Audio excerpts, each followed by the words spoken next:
Səbəbdən də kurikulum Bu səbəbdən də kurikulum yanaşması və kreativ tapşırıqlar müəllimin əsas alətlərindən birinə çevrilmişdir.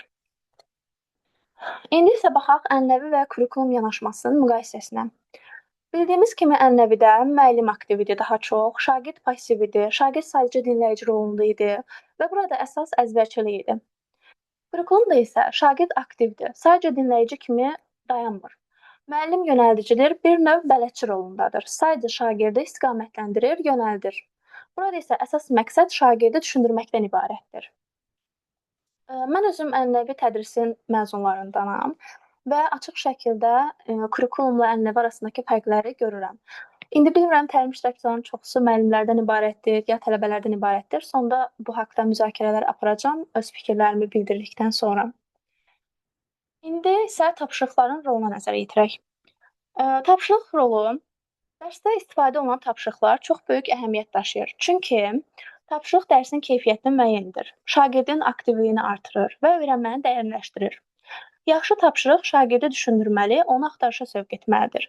Həqiqətən də biz özümüz də günümüz, yəni öz üzərimizdə müşahidələr aparsaq, mən özüm öz üzərimdə müşahidələr aparanda biz nə qədər yeni biliklər əldə etdikdə, biz nə qədər təkrarlar etsək də, hər hansı bir testlərdən, tapşırıqlardan istifadə etməsək, heç cür biz özümüzün əksik məqamlarımızı görə bilmərik. Kreativ tapşırıqlar dedikdə nə başa düşülür? Kreativ tapşırıqlar necə olur? Kreativ tapşırıqlar açıq olur. Yəni qapalı suallar şəklində olmur. Bir cavabla məhdudlaşmır. Bir neçə mümkün cavab yolları olur. Real həyatla bağlı olur və şagirdi sərbəst düşünməyə vadar edir. Kreativ tapşırıqların hazırlanma mərhələləri. Deməli, birincisi, kreativ tapşırıqlar hazırlanarkən müəyyən mərhələlərdən keçir və biz bu mərhələlərə bir müəllim kimi diqqət yetirməliyik. Birincisi, məqsədi müəyyən etməliyik. Yəni, şagird bu tapşırıqdan nəyi öyrənəcək? Burada bizim məqsədimiz əsas nədir? Ondan ibarətdir. İkincisi, standarta uyğunlaşdırmaq. Yəni, tapşırıq proqramla uyğun olmalıdır. Biz hər birimiz hər hansı bir mövzunu keçərkən müəyyən bir standartları reallaşdırırıq. Həmin standartlardan kənara çıxmamalıyıq. Üçüncüsü, maraqlı situasiya qurmaq. Yəni, biz buraya real həyat nümunəsi əlavə etməliyik ki, şagirdin maraq dairəsinə daxil ola bilək. Dördüncüsü, açıq suallar vermək. Yəni, bu sualları hazırlayarkən biz niyə və necə kimi suallardan istifadə etməliyik. Sonuncusu isə qiymətləndirmə meyarı hazırlamaq. Yəni, biz şagirdi artıq əvvəlcədən necə qiymətləndirəcəyimizi bilməliyik. Bu gördüyünüz çoxunuza məlum olan idrak taksonomiyasının mərhələlərindəndir. Bildiyimiz kimi idrak taksonomiyasında yüksək təfəkkür səviyyəsinin mərhələləri var və aşağı təfəkkür səviyyəsinin mərhələləri var. Biz şagirddə yalnız aşağı təfəkkür səviyyəsini formalaşdırmamalıyıq. Aşağı təfəkkür səviyyəsində sırf xatırlama mərhələsinə yönəlməməliyik. Məsələn, qapalı suallar sırf xatırlama mərhələsinə yönəlir. Şagirdlər artıq burada avtomatikləşir bir növ. Cavablar hazır olur, əzbərçilik, yəni ənənəvi tədrisə bir növ biz artıq qayıdırıq. Buna görə də biz bacardığımız qədər yüksək təfəkkür səviyyələrini inkişaf etdirmək üçün kreativ tapşırıqlardan, onların düşünməsini aktivləşdirən tapşırıqlardan istifadə etməliyik. Müəllimin etdiyi səhvlər. Tapşırıq məqsədə uyğun olmur. Az öncəki slaydda qeyd etdiyim kimi, bizim bir məqsədimiz olmalıdır. Yəni, şagird bu tapşırıqdan nə öyrənəcək? Biz, məsələn, qoyuruq məqsəd başqa bir şey. Biz fikirləşirik ki, şagirdə bu dərsimizdə müəyyən bir mövzunu öyrətməliyik. Məsələn, Azərbaycan dilində tutalım ki, biz isim mövzusunu öyrədirik. Biz şagirdə gedib başqa bir məqsəd, başqa bir standartlardan gətirib oraya əlavə etməməliyik. Bu zaman şagirddə çaşbaşlıq yaranır. İkincisi, çox çətin və ya çox asan olur suallar. Üçüncüsü, şagirdin səviyyəsi nəzərə alınmır. Bu iki və üçüncü variantlar əslində bir-birindən əlaqəlidir. Şagirdin səviyyəsi dedikdə, məsələn, belə deyim, bir sinifdə şagirdlərin hamısı eyni bir səviyyədə olmur. Yüksək təfəkkürə malik şagirdlər var, aşağı təfəkkürə, yəni aşağı düşünmə qabiliyyətinə malik şagirdlər var və yuxarı düşünmə qabiliyyətinə malik şagirdlər var. Biz aşağı düşünmə qabiliyyətinə malik şagirdlərdə gətirib yuxarı düşünməyə malik suallar verə bilmərik. Biz burada heç bir nəticə əldə etməyəcəyik. Şagird çaşbaş qalacaq, heç bir nəticə əldə etməyəcək, heç bir düşünmə önə sürə bilməyəcək. Yəni bu sonda da biz heç bir nəticə əldə etməyəcəyik. Şagird də heç nə öyrənməmiş olacaq. Və sonuncusu yalnız qapalı suallardan istifadə. Bunu da mən az öncə qeyd etdim. Yalnız qapalı suallardan istifadə bir növ şagirdi avtomatikləşdirir. Yəni şagird sırf xatırlamaq mərhələsində olur, aşağı təfəkkür səviyyəsində olur. Artıq cavabları hazır bilir, avtomatik şəkildə cavablayır, heç bir düşünməyə vaxt sərf etmir, ümumiyyətlə düşünməsini aktivləşdirmir, hər şey hazır şəkildə olur. Qiymətləndirmə. Kreativ tapşırıqlarda qiymətləndirmə necə olmalıdır? Burada prosesi də qiymətləndirməliyik, yəni gedişatı. Şagirdin yanaşmasını da qiymətləndirməliyik, kreativliyini də qiymətləndirməliyik. Yəni biz burada yalnız nəticəyə qiymət verməməliyik. Şagirdin yanaşmasına da, kreativliyinə də, düşüncəsinə də qiymət verməliyik. Yəni təkcə düzgün cavab yox burada. Onun düşünməsi də bizim üçün önəmli olmalıdır. Nümunələrə baxaq. Məsələn, oxuduğum mətndəki hadisəni dəyişsəydin, sonu necə olardı? Əgər sən bir şəhərin rəhbəri olsaydın, onu daha yaxşı etmək üçün nə edərdin? Özünü ekspert kimi təqdim et və fikirlər söylə və yaxud məsləhətlər ver. Alternativ həll yolları təklif et. Fikir verirsinizsə, bütün nümunələrdə şagird hazır bir cavab verə bilməz. Şagird müəyyən bir düşüncə önə sürməlidir, yeni bir şey yaratmalıdır, yeni bir fikir söyləməlidir. Bu artıq onun öz düşüncəsinə əsaslanır. Yəni öz kreativliyinə əsaslanır. Yeni bir şeylər söyləməlidir. Bundan sonra indi mən bir dəqiqə.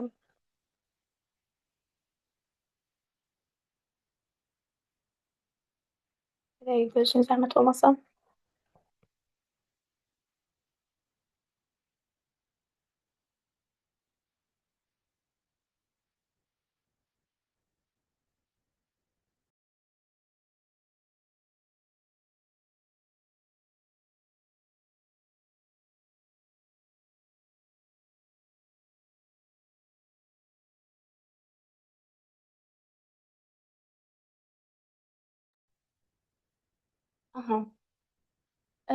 İndi mənim birinci sualım olacaqdır. Daha doğrusu mən bilmək istəyirəm, hal-hazırda təlimdə daha çox müəllimlər mi üstünlük təşkil eləyir, yoxsa tələbələr mi üstünlük təşkil eləyir?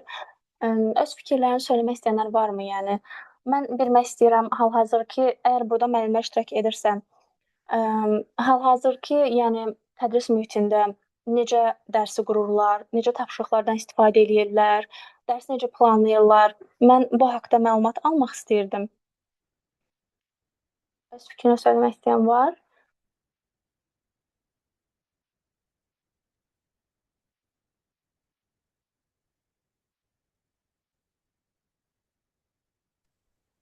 Nuriyə Sultanova. Səsinizi aça bilərsiniz zəhmət olmasa.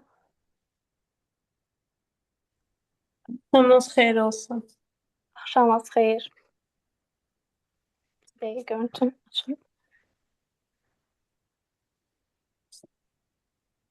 Axşamınız xeyir. Nuriyə xanım, siz ibtidai sinif müəlliməsiz, səhv eləmirəmsə elə qeyd etmişdiniz. İbtidai sinif müəlliməsi kimi çalışıram, repetitoram. Yəni hazırlıqdan dərs istəyirəm. Hazırlıq müəlliməsi olaraq məktəbdə işləmirəm. Məktəbdə işləmirsiniz. Bəs yaxşı, siz yəni fərqi yoxdur, hər birimiz bir müəllimik zaten. Siz yəni məsələn kreativ tapşırıqlar dedikdə, ümumiyyətlə siz özünüz ənənəvi tədris məzunlarındansınız, yoxsa kurikulum əsaslı tədrisdənsiniz? Kurikulumun birincisiyəm mən.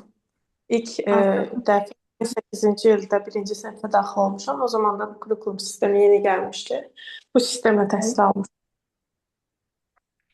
Bəs siz necə qiymətləndirirsiniz məsələn ənənəvi ilə kurikulum əsaslı tədrisi? Fərqləri necə görürsüz? Mənim fikrimcə ənənəvi təhsil sistemi yaxşı idi, amma ənənəvi təhsil sisteminə bəzi məqamlar var ki, onları yeniləmək daha yaxşı olardı. Məsələn, kurikulum sisteminin oxumuşam, kurikulum sistemi vasitəsilə şagird olmuşam, amma bunun yaxşı və pis tərəflərini görürəm. Daha çox pis tərəfləri var. Məncə ənənəvi təhsil daha yaxşı idi. Ənənəvi təhsil dedikdə hansı ki müəllimlərimdən eşitmişəm də Sovet sistemi vaxtda necə olub, həmin təhsili tərifləyiblər və həmin zaman yəni kiçik yaşlarımdaydım, başa düşmürdüm. Amma illər keçdikdən sonra tələbə olduğum vaxtlarda, son abituriyent illərimdə, məktəbin son illərində həqiqətən də gördüm ki, kurikulum sistemi yaxşı deyil. Yəni bu mənim fikrimdir. Test üsulu ilə uşaqlar öyrənirlər məsələn mövzuları. Bəzən o qədər yüklənmə olur ki, bir-iki mövzunu çatdırmırıq oxumağı. Bir-birimizə astaca məsələn deyirdik ki, bu testdə filan cavab Hı hı. belədir, filan cavab elədir. Ya kimisi kitabdan açıb baxırdı gizlincə. Yəni bunu istərsəməz müəllim nə qədər yoxlanış eləsə də, şagird məsələn baxmaq istəyirsə və yaxud da hardansa məlumatı götürmək istəyirsə, artıq götürür ki, əziyyəti yerdə qalmasın da. Heç olmasa məsələn iki mövzu oxumayıb, qalan bütün mövzuları oxuyub. Ona görə çalışırdıq ki, yüksək qiymət alaq, amma əvvəlki ənənəvi sistemdə elə olmayıb da. Uşaqların yazı bacarıqları inkişaf edib, yazıblar. Biz daha çox test eləmişik, məsələn, daha çox əzbərləmişik mövzuları ki, testə düşəcək. Və indiki zamanda ə, hansısa ali təhsil ocağına, orta təhsil ocağına daxil olmaq üçün biz günlərlə, saatlarla oxuyuruq, səhərdən axşama kimi. Amma əvvəlki sistemdən bu belə olmayıb. Məktəblərdə təhsil alıblar və burdakı təhsil vasitəsilə onlar hansısa ali təhsil ocaqlarına daxil ola biliblər.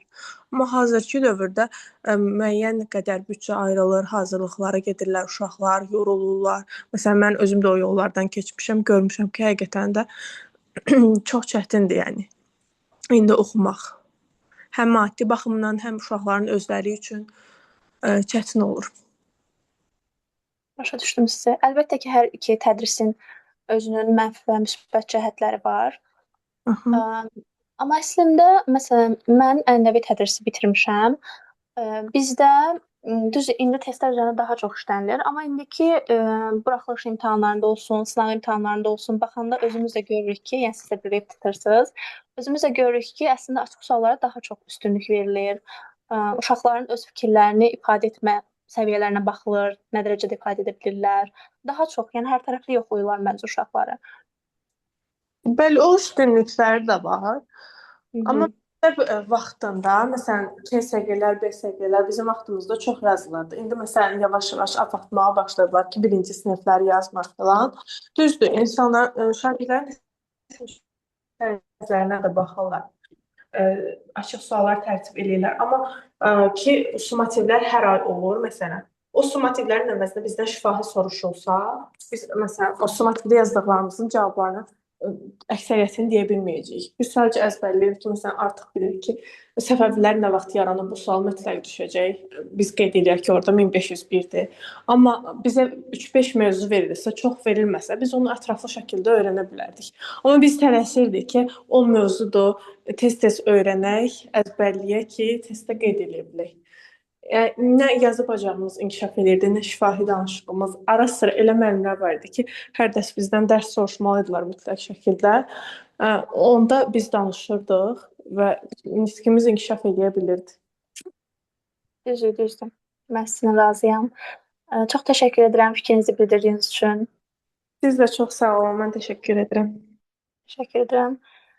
Başqa məsələn kimlər var? Müəllimlər olsun. Orta məktəbdə işləyən hal-hazırda müəllimlərdən var məsələn. Və yaxud da ki, aşağı sinif şagirdləri ilə məşğul olanlar. Başqa kim fikrini bildirmək istəyir?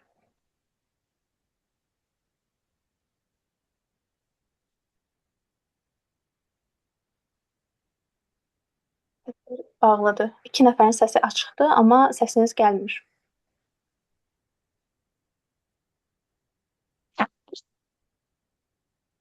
Salam, hər vaxtınız xeyir olar, icazə olar. Buyurun, buyurun. Axşamınız xeyir.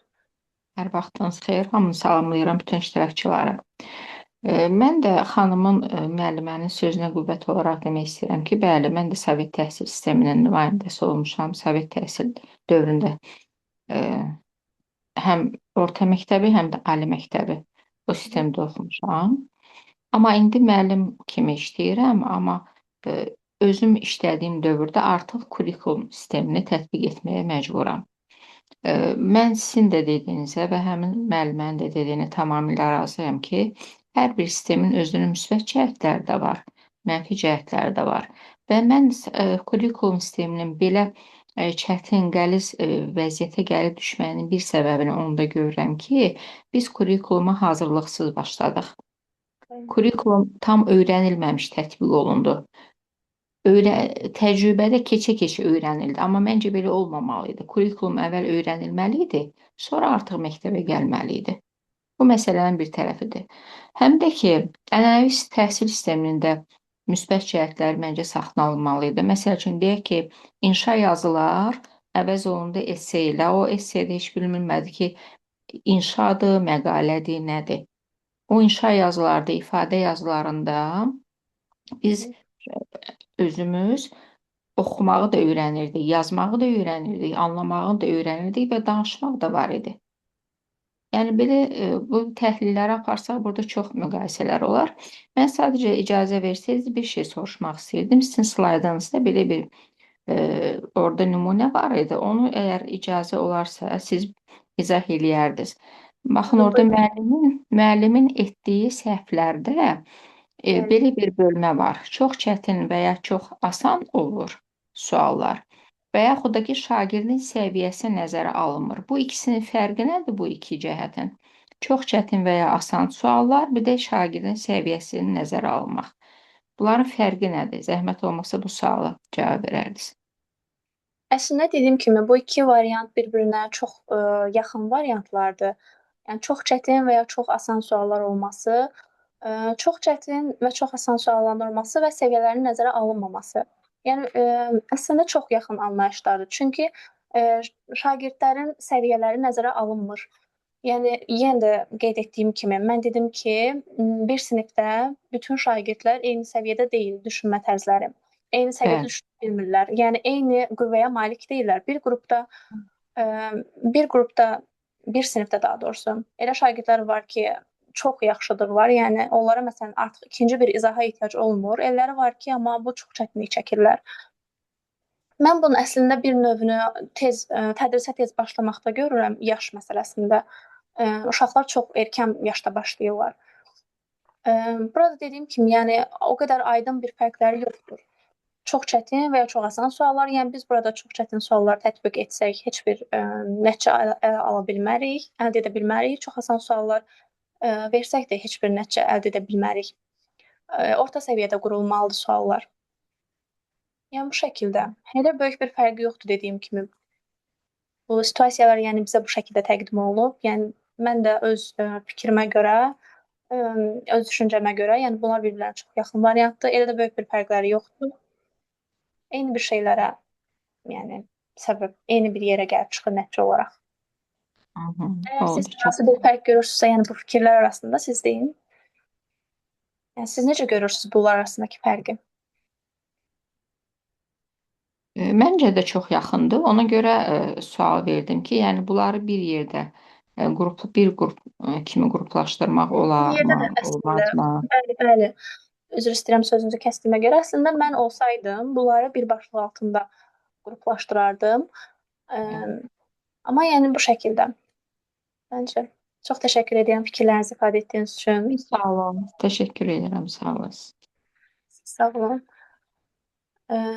Başqa chat bölməsinə nələr yazılıb, bunları oxuyaq. Bir nəfər yazıb ki, Sovet sisteminin təhsili dünyaca ən güclü sistemdir. İndiki proqram çox qarışıqdır. Mən az öncəki müəllimənin sözünə qatılıram həqiqətən də. Kurikulum bizdə öyrədilməmiş, birbaşa keçid oldu kurikuluma. Hal-hazırda indi də orta məktəblərdə müəllimlərin çox üstünlük sayı, yəni kurikulumdan demək olar ki, yəni hal-hazırki kurikulum tədrisini başa düşmür. Buna görə də şagirdlərə də dərslərdə bunu yaxşı tətbiq edə bilmirlər. Əslində lap belə Sovet dövrünün müəllimləri əslində necə deyim, bu tədrisə qarşıdırlar, çox qarşıdırlar. Əslində bu bir növ şagirdlər üçün yaxşıdır ki, oyun əsaslı məsələn dərslər olur, kreativ dediyim kimi dərslər olur, tapşırıqlar olur. Onların daha çox marağını çəkir. biraz bu avtomatikləşmədən, əzbərçilikdən çıxmış olurlar. Biraz daha maraqlı olurlar deyə dərsə daha çox yönəlirlər. Amma əlbəttə ki, hər iki tədrisin özünün mənfi və müsbət cəhətləri var. Hər ikisinin şagirddə formalaşdırdığı bacarıqlar, biliklər fərqlidir. Bir nəfər yazıb, mən özüm ənənəvi təhsil almışam. Sonralar dərs dediyimdə fərqli illərdə həm ənənəvi dərs demişəm, kurikulumla dərs demişəm, məktəbdə məcburi, amma hazırlığa götürdüyüm uşaqları tək kurikulumda istənilən kimi deyil, həm də bəzi ənənəvi üsullardan vasitələ istifadə edirəm. Mən bir şeydə fikir vermişəm ki, mən özüm də ənənəvi tədrisdən məzunuyam. Bilmirəm, mənə elə gəlir ya yox. Mən elə bilirəm ki, ənənəvi tədrisdə daha çox bilik var idi. Biz daha çox dərinlik öyrənirdik. Kurikulumda isə bu çox səthidir. Məsələn, mən özüm ədəbiyyat müəllimiyəm. Ədəbiyyatda hal-hazırda biz ədəbiyyatdan, yəni bizim dövrümüzdə ənənəvi tədrisdə biz şairin bütün həyatını, yaradıcılığını öyrənirdik. Amma indi o qədər qısıtlayıblar ki, demək olar həyatı öyrənmirlər. Məncə yəni biraz daha bilikli olmaq cəhətdən çox qısıtlaşdırılıb uşaqların bu öyrənmə sistemləri, yəni dərslər çox qısaldılıb. Ondan Amma Bəli, xanım, məsələn, sözünüzü böldüm deyəsən. buyurun. Məsələn, mən kurikulumla təhsil almışam 1-ci sinifdən 11-ci sinifə kimi. 9-cu sinifdən sonra bizdə qruplar üzrə hazırlaşmaq. Təbii ki, məsələn, mən 3-cü qrupamsa əgər, mənim sinifim ayrılırdı 2 və 4-lərdən. Birlərlə, 3-lərlə oxuyurdum və bizim vaxtımızda artıq astronomiya, zoologiya belə fənlər yox idi. Pilusda kimya, fizika, biologiya fənlərini də keçmədik. Sırf 1-ci, 3-cü qruplara lazım olan fənləri keçdik. Burada da artıq bizim bilik səviyyəmiz azaldıldı da elə bil. Amma bir tərəfdən də üstünlük idi ki, mənə biologiya lazım deyildi də, mənə tarix lazım idi, Azərbaycan lazım idi. Bunları daha çox keçdim mən. Əslində bizdə də biz məsələn ənənəvi tədrisdə artıq indi də yəni məncə vəziyyət bu şəkildədir. 9-cu sinifdən sonra artıq hər kəs repetitor yanına yönəlir və bəlkə də bizim o şəhadətnaməmizdə qeyd olunan fənlərin, o 3 ildə keçirilən fənlərin heç birindən şəxsən mənim xəbərim yoxdur. O dediyimiz kimi astronomiya olsun və yaxud digər fənlər olsun, heç birindən xəbərimiz olmur. İndi məsələn rayon məktəblərində bu ixtisaslaşma, qruplaşma, yəni sadəcə bir məktəbdə, 2 məktəbdə ola bilər. Amma əslində heç keçirilmir də. Yəni bu qruplaşma olsa da, yəni qrupların bir yerə yığılması olsa da, yenə də dərslər keçirilmir. Daha çox uşaqlar repetitor yanına yönəlirlər. Bəlkə də bu bütün məktəblərdə tətbiq edilsə, şagirdlər daha çox cəlb olunsa, bəlkə ondan sonra tədrisdə düzəlmə olar. Yəni hər kəs məktəbdə olar. O icazə olar bir sözüm deyim. Buyurun, buyurun. Deməli, siz qeyd elədiniz, xüsusilə ədəbiyyat dərsinə toxundunuz. İnanın ki, bu bizim o qədər yaralı yerimizdir ki, çox belə, nə bilim, o dərəcədə belə çox çətin vəziyyət yaranıb ki, biz bilirik ki, ədəbiyyat söz sənətidir və bütün uşaqlar ibtidai sinifdən başlayaraq ədəbiyyat, oxu dərsləri vasitəsilə yalnız elmi bilikləri əldə etmirlər. Digər fənlərə aid olan ilkin məlumatları da məhz oxu, ədəbiyyat, Azərbaycan dil dərsləri fənləri vasitəsilə əldə edirlər və artıq yuxarı siniflərə getdikcə, buna çətinləşdikcə onların vətənpərvərlik olsun, əməksevərlik olsun və s. mövzular hamısını ədəbiyyat vasitəsilə əldə edirlər. Amma indi o tərtib olunan testlər o səviyyədə tərtib olunur ki, ədəbiyyatın məqsədi, vəzifəsi qalır qıraqda, şagird, tələbə yalnız və yalnız çox belə primitiv sualları öyrənmək məcburiyyətində qalır. Filankəsə söz deyəndə onun yanında kim var idi? O birisi məktubu hansı əlindən verdi? Atın üzəngisini kim tutmuşdu? Yəni ədəbiyyata qətiyyən dəxli olmayan suallar, yorucu suallar və biri var yorucu sual, bir də var ki, insanı hövsələdən çıxardan suallar. Ədəbiyyat tamamilə qalıb kənarda və bunun digər bir cəhəti odur ki, bu suallar şagirdə, tələbəyə elm verməməklə yanaşı, həm də onları mənəvi cəhətdən zənginləşməkdən də məhrum eləyir. Bax, bu barədə düşünmək lazımdır. Bu hamımızın ümumi vəzifəsidir və müasir dövrdə bizim şagirdlərimizin, yeniyetmələrimizin, gəncliyimizin mənəvi cəhətdən bir qədər kasad olmasının bir səbəbində məhz mən bunda ədəbiyyat dərslərinin zəif tədris olunmasında və o tərtib olunan testlərin də buna mənfi nəticəsi kimi hesab edirəm. Çox sağ olun. Mən əslində biraz vəsait və test çatışmamazlığı da deyərdim. Çünki biz özümüz, yəni dediyim kimi, mən də ədəbiyyat müəlliməsiyəm. Mən sadəcə bu ixtisas cəhətdən danışa bilərəm, bu ixtisas üzrə danışa bilərəm. Məsələn, biz MİQ imtahanlarında iştirak edirik.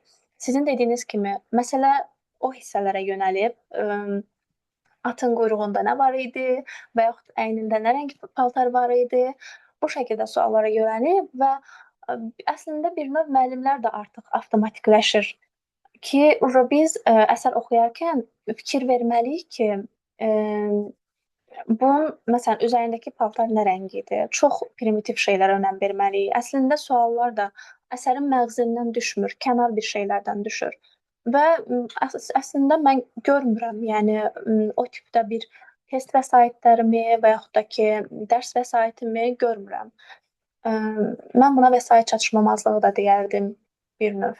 Bilirsiniz, mən isə buna bir başqa cür qiymətləndirirəm ki, məsəl üçün Sovet sistemində isə ədəbiyyata münasibət başqa cür idi. Ədəbiyyat oxunurdu, əsərlər oxunurdu, təhlil olunurdu. Amma indi təhlil qalıb qıraqda. Təhlil olunmadığı üçün də təbii ki, o suallar ortaya çıxa bilmir. Təhlil olmadığı üçün, düzgün təhlil aparılmadığı üçün əsərin təhlili, ona görə də belə primitiv suallar yaranır. Düzdür. Mən də qatıla bilərəm bu mövzuya. Əlbəttə, buyurun. Məsələn, bizim ədəbiyyatdan abituriyent vaxtı hazırlaşanda test toplularımız var idi. 2 cürə test toplumuz. Biri test bankımız idi, biri də belə ümumi suallar olan test toplumumuz idi. Məsələn, o kitablarda da ən çox bizdən siz demişkən kim necə paltar geyinmişdi, kim hansı səs tonu ilə danışırdı, belə ədəbiyyata aid olmayan, daha çox diqqət düşünmə tələb edən və yaddaş tələb edən suallar olurdu. Plus da biz məsələn abituriyent vaxtıdır, cürbəcürə mövzular öyrənirik də, cürbəcür əsərlər oxuyuruq ixtisarla, müntəxəbatdan daha çox oxumağa üstünlük verirdik, hansı ki artıq biz roman falan oxuya bilmirdik də o zamanlar. Məsələn, əgər bir uşağın yadından çıxıbsa ki,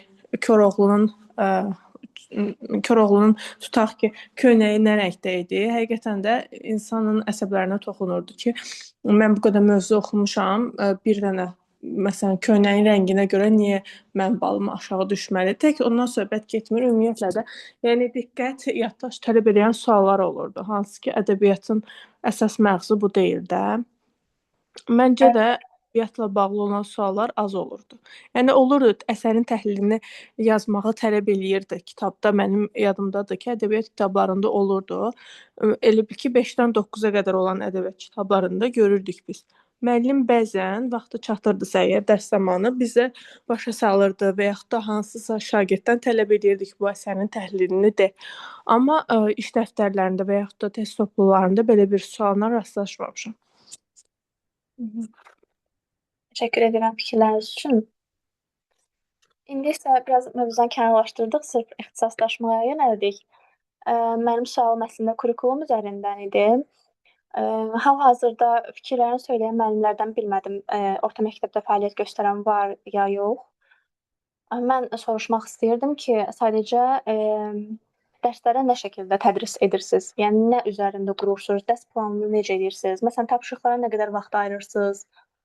Qrup işləri olsun. Bu şəkildə daha çox bunları bilmək istəyirəm indi.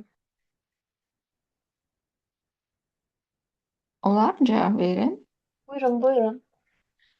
Mən özüm kollecdə işləyirəm, Bakı Humanitar Kollecində, amma bizdə birinci kurslar orta ümumi təhsil məktəblərindən 10-11-ci sinifləri ilə gələn tələbələrdir və biz istəsək də, istəməsək də orta məktəb tədris proqramına uyğun olaraq onlarla 10-cu, 11-ci sinifləri işləyirik. Təbiidir ki, 10-11-ci sinifləri, birinci kursları biz kurikulum üzərində dərslərimizi təşkil edirik. Burada da kurikulum əsaslı təlimdən istifadə edirik. Müxtəlif təlim üsulları, yeni təlim üsulları ki var, bunlardan istifadə edirik və tapşırıqların da tərtib olunmasında e, kurikulum əsaslı tapşırıqlar. Bayaq siz özünüzün qeyd etdiyiniz kimi artıq onlar yeniyetmədirlər, düşündürücü suallar, onların düşünmə, anlama qabiliyyətini inkişaf etdirən suallar bir şeyi də nəzərinizə çatdırın. Bizdə adətən kollecə qəbul olunan tələbələr adətən məktəbdə bir qədər zəif nəticələr əldə etmiş uşaqlardır. Yəni onlar artıq ali məktəbə qəbul ola bilmədikləri üçün kollecə qəbul olurlar və siz də qeyd elədiniz, müəllimlər də bayaq qeyd elədilər ki, biraz zəif oxuyan uşaqlar 9-cu sinifə kimi məcburən gəlib çatırlar. Ona görə də bizim üzərimizə 2 qat yük düşür. Həm onların orta məktəbdə mənimsəyə bilmədiklərini biz onlara öyrətməliyik. 8-ci, 9-cu sinifə qədər öyrənmədiklərini biz onlara öyrətməliyik ki, ondan sonra 10-11-ci sinifi artıq onlar nəsə hansısa bir nailiyyət əldə eləsinlər. Bəli, kurikulumda nəzərdə tutulan bayaq qeyd elədiyim ki, dərs üsulları ki var, biz onlardan mütləq istifadə edirik. Bu onlar üçün yaxşıdır. Bir də bayaq bir müəllim yazmışdı, chatda yazmışdı, qeyd eləmişdi ənənəvi. Əlbəttə ki, ənənəvi üsulları da biz ora tətbiq edirik məqamında ki, yəni mümkün əlimizdən gələn hər bir üsulu, hər bir qaydanı tətbiq eləməyə çalışırıq ki, o uşaqlarda yazma, oxuma, dinləmə, anlama bacarıqlarını inkişaf elətdirək ki, onların dünya görüşü inkişaf eləsin. Bunlardan istifadə edirik. Məncə əslində ənənəvi tədris, daha doğrusu kurikulum əsaslı tədris daha çox orta məktəbdə daha çox yayğındır. İstər kolleclərdə olsun, istər universitetlərdə olsun, məncə bu daha az tətbiq olunur. Ənənəvi tədris daha çox üstünlük təşkil edir kollec və universitetlərdə. Bilmirəm, bəlkə də bu mənim təhsil aldıqlarımda belə idi, digərlərini bilmirəm, amma məncə daha çox kollec və universitetlərdə ənənəvi tədris hələ də qalmaqdadır. Yəni burada slayddan istifadə etmək, yəni kurikulum əsaslı tədris deyil. Bəli. Dərslər şəklində vermək, bunlar kurikulum əsaslı tədris deyil. Doğrudur, doğrudur. Məncə, Tamam. Məncə, yəni universitet və kolleclərdə bu daha çox qalıb. Bilmirəm, bəlkə gələcəkdə tətbiqi mümkün olarmı, olmazmı? Bu hələ ki o sistem qalıb. Daha çox orta məktəbdə yayğındır məncə. Bəli. Bəli, Jürəna xanım, orta amma Buyurun. mən ali təhsil görməmişəm. Bizim akademiyada bilet sistemi idi, məsələn, imtahanlarda. Kurikulum sistemi, Zaten hər birində o şəkildədir. Bologna sistemi deyirdilər bizdə. Bəli, bəli. Hələ də Bologna sistemi qalır çox universitetdə. Yəni məncə hər birimiz bu fikirlə razıyıq məncə ki, daha çox kollec və universitetlərdə hələ də bu məsələlər qalmaqdadır. Hələ də bilet sistemi, kurikulum əsaslı tədrisə hələ də yönəlmə yoxdur. Daha çox orta məktəbdə yayğındır. Nə dərəcədə inkişaf etdirilir bilmirəm. Amma məncə kurikulum əsaslı tədris, məsələn, kurikulumda görürük ki, məsələn, ildən keçdikcə yeni-yeni yanaşmalar, yeni-yeni məsələn, oyunlar, yəni oyun əsaslı öyrənmələr, nəzəriyyələr artır. Amma mən özüm, yəni orta məktəbdə daha çox məsələn görürəm ki, tapşırıqlardan görürəm, müəllimlərin tapşırıqlarından görürəm ki, müəllimlər sadəcə eyni üsullardan istifadəyə yönəliblər. Yeni bir şeylərdən istifadə etmirlər əslində. Yəni əslində bu da bir avtomatikləşmədir. Sadəcə bir sistemi tutub gedirlər. Məsələn, yəni iş üsulundan istifadə edirlər. Slayddan istifadəni daha çox kurikulum əsaslı tədris adlandırırlar məsələn. Yəni belə. Bilirsinizmi? Onlar Buyurun. bu bax sizin qeyd elədiyiniz bu cəhət ki var idi, müəllimlərin yeniliklərə açıq olmaması. Onun bir səbəbi də dərsliklərin özüdür. Siz də hamıya məlumdur ki, bizim dərsliklərimiz nə səviyyədədir. Dərsliklərdə mətnlər də çox çətindir, proqram da çox çətindir, suallar həddindən artıq çoxdur. Bir mətnə aid məsəl üçün 10-11-ci sinifdə 35 sual verilir. Yəni bunu əlaqələndirmək ki, başqa formalarda istifadə etməklə, qrup şəkli təşkil etməklə bu onlar o əhəmiyyəti vermir, o səmərəli nəticəni vermir. Yəni bax o müəllimlərin yenə deyirəm həddən artıq yüklənməsi həm mətn baxımından, həm tapşırıq baxımından imkan vermir ki, yeni üsullar tətbiq eləsinlər. Bəli, Bir, düz. bir səbəbi də mən belə hesab edirəm. Mən əslində necə deyim, belə bir təklif, yəni irəli sürərdim ki, məncə hər bir tədris ilinin əvvəlində, yəni bu görünür ki, müəllimlər zaten yeniliyə açıq deyil. Məncə hər tədris ilinin əvvəlində məcburi şəkildə müəllimlərin hər biri, yəni kurikulumdan nəzəriyyələrə mi olsun, praktiki şəkildə seminarlara mı olsun, təlimlərə mi olsun, qoşulmağa məcbur edilməlidirlər. Yalnız bu şəkildə məncə biraz tədris dəyişə bilər. Həqiqətən kurikulumun tətbiqi bu şəkildə mümkün ola bilər. Məncə bu mümkün həll yollarından biri kimi düşünülə bilər. Amma zaten öz üzərində işləyən müəllim, həqiqətən şagirdlərinin inkişafını fikirləşən müəllim məncə bütün yeniliklərdən istifadə edir dərslərində. Hər zaman yeniliklər edir. Kurikulumda məsələn oyun əsaslı təlim var. Müxtəlif saytlardan istifadə edərək müxtəlif suallar hazırlaya bilirik. Oyun əsaslı, belə biraz maraqlı diaqramlarla falan. Məncə bu daha çox aşağı siniflərdə biraz marağa səbəb olur. Artıq yuxarı qalxdıqca məncə bu uşaqlara o qədər də maraqlı olmur. Bəli, düz. Yəni məncə bu yöndə biraz təkliflərə açıq olsalar, müəllimlər də yeniliyə açıq olsa, yaxşı olar. Uşaqlardan nəsə əldə edə bilərik, yeni bir şeylər. Həm də Jalə xanım, kitabların nəşrləri tez-tez dəyişir. Məsələn, 2 ildən bir, 3 ildən bir və içərisində suallarda, mövzularda da dəyişiklik olur. Məncə bu da müəllimlərin işini artırır. Düzdür. Bir cür kitab olsa, misal üçün, heç olmasa 10 ildən bir ya 15 ildən bir dəyişsin də, tez-tez 2-3 ildən bir dəyişməsi müəllimlərin işini artırır. Həm də metodik vəsaitlər, məsəl üçün, gec paylanırlar və yaxud da dərsliklər vaxtından qabaq paylansa belə, müəllim hər il, deyək ki, 2 ildən bir olsun, çox vaxt ayırır axı, otur bunların hamısının tapşırıqlarını oxu ki, bəlkə nəsə var, hansısa bir mövzu bizə çətin gəldi, tutaq ki, heç keçməmişik, belə bir sual verilib. Onu şagirdə başa salma yönlü fikirləş ki, necə başa salım ki, şagird məni daha yaxşı başa düşsün, daha əyləncəli olsun. Amma bunu biz bir dəfə oturub fikirləşsək və bilsək ki, kitab dəyişilmir, bu daha asan olar və uşaqlar üçün də rahat olar. Məncə də, yəni əslində ənənəvi tədris də bu şəkildə idi. Biz bir kitabı nə qədər istifadə edirdik, yəni dəyişən bir şey yox idi kitablarda. Bu Onda şagirdlərin valideynləri, hətta şagirdlərimizin bacısı, qardaşı olanda evdə, hətta onlar da başa sala bilirlər onlara. Çünki onlar artıq keçiblər. Amma dəyişiləndə valideynlərə də çətin gəlir. Yük düşür ancaq müəllimənin üzərinə. düzdür. Mən razıyam. Kurikulumda əsas məsələlərdən biri olan qiymətləndirmədir məsələn. Qiymətləndirmədə də müəllimlər çox səhvə yol verir. Hələ də ənənəvi tədrislə qiymətləndirirlər. Nə olsun buradakı biraz Bologna sistemi, bal sistemi qalxsa da, məsələn, müxtəlif cür qiymətləndirmə olsa da, müəllimlər sanki hələ də ənənəvi tədrisdə qalıb. Summativ olsun, formativ olsun. Yəni hətta mən çox hallarla rastlaşmışam. Summativin hazır şəkildə şagirdlərə verirlər, cavabları ilə birgə verirlər. Formativə o qədər üstünlük vermirlər. Bunlar da əslində bir problemlərdir.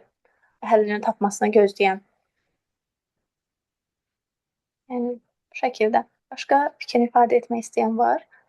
Təşəkkür edirəm fikir ifadə edən bütün müəllimlərə. Həqiqətən maraqlı müzakirə idi.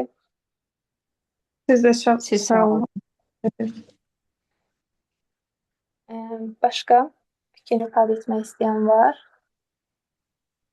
Bir də icazə olsa bir cəhəti də deyim dərsliklərlə bağlı. Buyurun. Kurikulum tətbiq olunmağa başlayanda o dərsliklər tərtib olunurdu. Bunların məncə çox birincisi o idi ki, o dərslikləri məktəb müəllimləri yazmırdı. Yəni bu işin içində olan müəllimlər yazmırdı. Bir səbəb budur. Digər səbəb o idi ki, xarici ölkə dərsliklərindən götürüb avtomatik tərcümələr olub dərslikləri yerləşdirilirdi. Bu ikinci səbəb ola bilər. Üçüncü səbəb odur ki, bizim məsəl üçün konkret Azərbaycan dili ədəbiyyat dərsliklərini götürsək, Bizim kifayət qədər nə olsun ki, ənənəvi dərs idi. Dərs metodla keçirdik. Amma bizim gözəl şairlərimizin, yazıçılarımızın əsərləri, onlar məncə dərsliklərdə qalmalı idi. Bəli, Hansı ki, bəli. onların yeri indi çox belə primitiv əsərlərə verilib. Həmin əsərləri kurikulum əsasında da tədris eləmək olardı. Bu gözəl əsərlər də bizim dərsliklərimizdən də çıxdı. Bax, bunlar hamısı səbəblərdir. Bunları bir aradan qaldırsaq, əlbəttə ki, məncə bir yaxşı nəticə əldə eləmək olar. Bayaq sözümüzün əvvəlində sizin də dediyiniz kimi, müəllimlərin dediyi kimi, məncə ənənəvi dərsində üstünlükləri götürülməlidir, kurikulumunda çatışmamazlıqları çıxarılmalıdır. Birləşdirib nəsə ortaya bir şey, gözəl bir şey çıxartmaq olar. Peşəkarların yəni cəlb etməklə məncə bu məsələ həll eləmək olar. Sadəcə istək və təşəbbüs və bir də zəhmət, əmək tələb olunur. Bəli, əlbəttə ki. Çox sağ olun. Burada chatda bir nəfər bir fikir söyləyib ki, indiki ən böyük problem rus sektorlarına bəzi fənlərin Azərbaycan dilində tədris olunmağıdır. Bu uşaqlara Azərbaycan tarixini sevdirmir. Tam əksinə, bunun əvəzinə Azərbaycan dili dərslərinin saatlarını artırmaq, Azərbaycan dili dərslərinin daha ciddi və daha gözəl şəkildə keçirilsə daha effektiv olardı. Mən əslində bu fikrinizi başa düşmədim. Rus sektorlarına fənlərin Azərbaycan dilində tədris olunmalı. Yəni ki, rus sektoruna tamamilə rus dilində dərslər keçirilməlidir. Bu mənada fikrinizi qeyd etmisiniz. Olmasa yenidən çata yaza bilərsiniz bu barədə.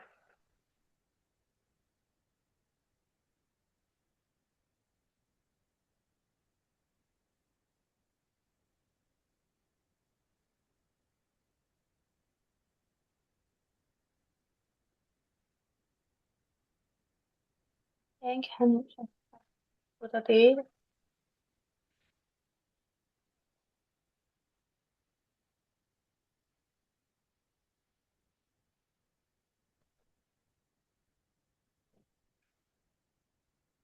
Yəni ki, həmin şəxs artıq burada deyil, çünki fikrini yazmadı, yenidən yazmadı. Təşəkkür edirəm hər birinizə təlimdə iştirakınız üçün, fikirlərinizi ifadə etdiyinizə görə də çox təşəkkür edirəm. Mənim üçün maraqlı bir təlim oldu. Ümid edirəm sizin üçün də elə oldu. Mən təlimi yekunlaşdırmaq istəyirəm icazənizlə. Kamil bəyə söz vermək istəyirdim. Çox sağ olun Jalə xanım. İştirak edən hər kəsə təşəkkür edirik. Jalə xanım, sizə də təklifimizi qəbul edərək gəldiyiniz üçün təşəkkür edirik. Hər kəsə uğurlar, gecəniz xeyir.